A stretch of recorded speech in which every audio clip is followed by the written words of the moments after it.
G'day, and welcome to some Chillout 3D modeling. I'm Eric, and today I've been having some fun playing Hollow Knight, and, well, I haven't gotten to it yet, but Hollow Knight Silksong once I finish playing Hollow Knight.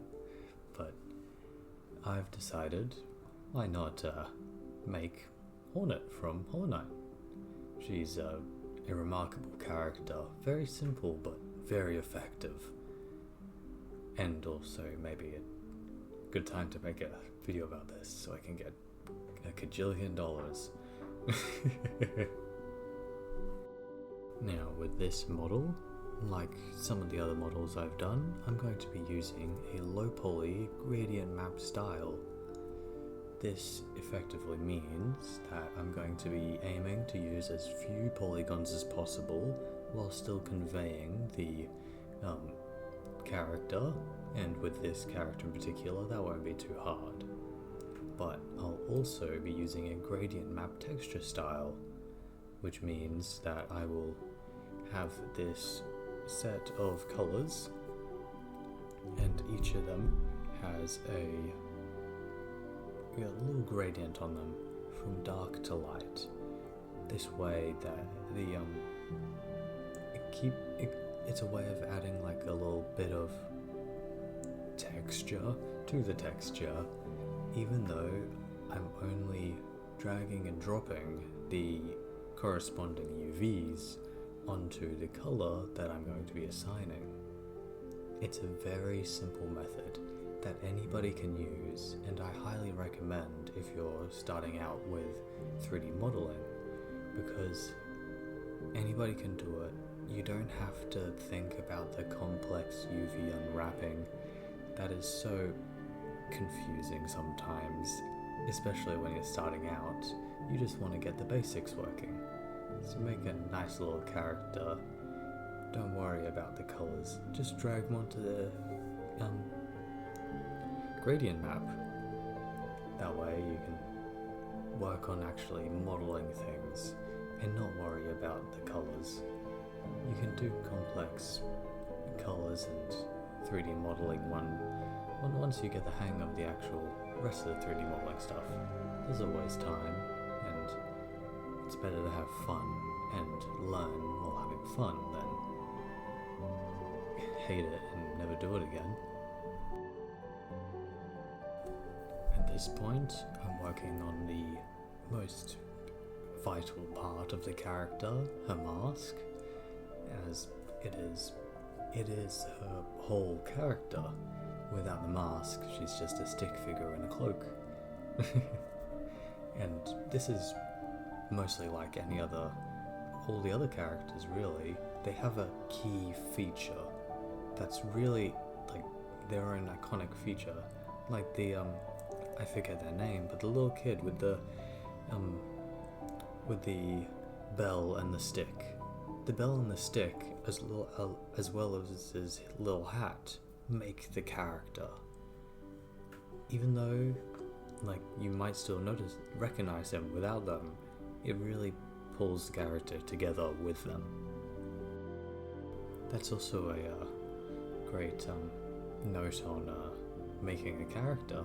If you're making your own original character, find one key feature that you prioritize, exaggerate, like making a caricature of your character. You want a main thing, like if your character has a big nose, give them an even bigger nose, like a Minecraft testificate, or Hornet's massive like horns.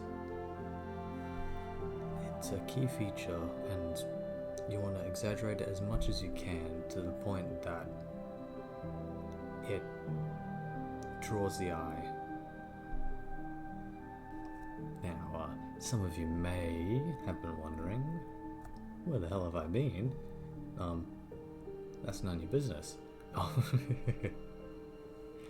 I have been moving into a new apartment and got a new job and helping friends out make 3D models.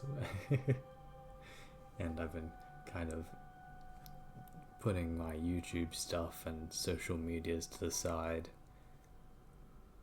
But now I want to get back into the swing of things. I just get stuck on the voiceovers.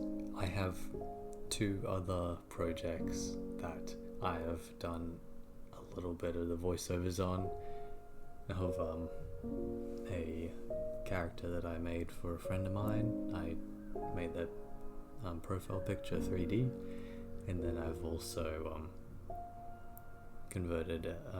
made a Queenslander house, a Queenslander styled house, into a 3D model. You can actually find that on VR chat, as well as this character, where you can play as and play around in the 3D environments in my characters. As you saw while I was ranting there, I was rigging the character, preparing it to animate. This rigging style is for the game VR chat, and actually just Unity in general, because Unity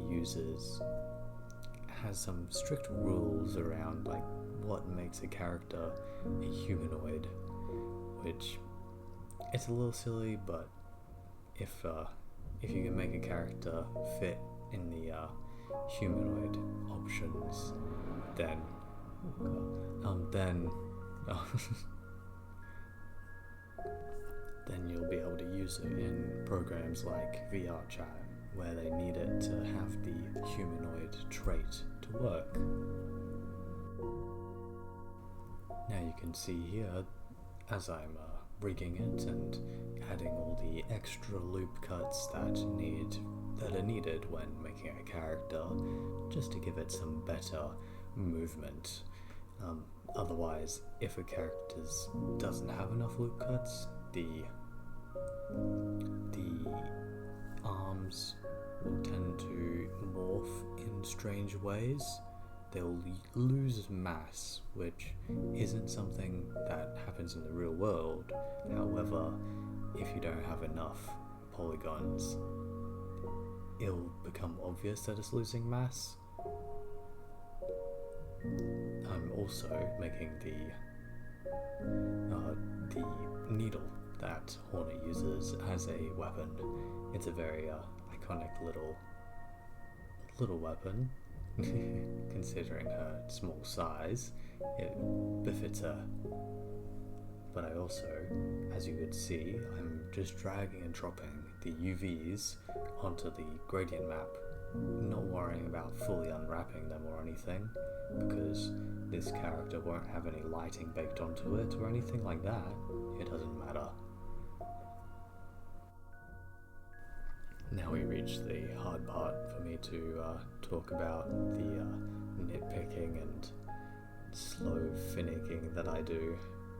I think I'm a bit of a perfectionist when it comes to this stuff, which is one of the reasons why I struggle to do voiceovers and all that, is I nitpick on the smallest things.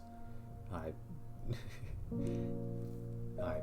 do little changes here and there, not liking one thing, actually realizing that I liked it, change it one way, change it back, fiddle it here and there, until I figure out what I really want. I also start to do the proper weight painting. That's it. That was what I was forgetting. Because this is assigning each of the bones, well, each of the vertices, the bones that they are being affected by, with, in my case, I've slightly edited the colours from default, but I've got white being 100% affected by one particular bone, and going all the way to black, through red, then green, then blue. But this is just so that it indicates how much it's getting affected by different bones. And it's a very important part of Well, it is rigging. This is how you get a 3D character to animate. It can be finicky. I know a lot of people who are disgusted by it, absolutely detest UV unwrapping and rigging, just because it's a slow and monotonous task. I personally enjoy it. It's like a little puzzle, trying to figure out how to make your character do the poses that you want them to do. But I always like it just because I can put on some relaxing music, like stuff that I'm listening to right now as I'm voicing this over, or that I decide to put into the video, and just relax. You don't beat yourself up over it. You make it as good as you want it. You don't have to make it perfect, you just have to make it as good as you want it to be. I would also like to note that I do eventually, off camera, change how the cloak is rigged by adding a bunch of extra bones into the cloak to allow it its own maneuverability separate to the body.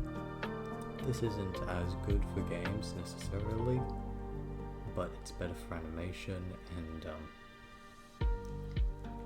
it's easier for a game to run with just with the current rig, just so the programmers have an easier time, I guess,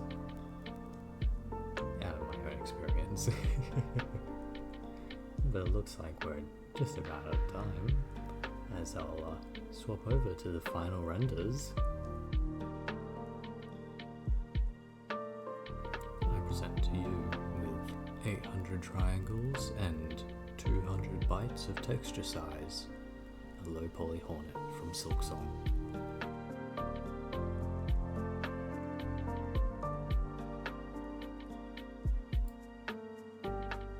If you want to, this 3D model will be available on Sketchfab once I get around to putting it up there.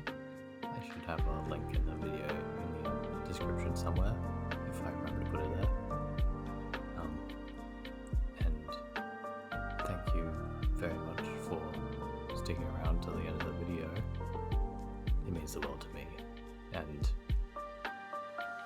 I wish you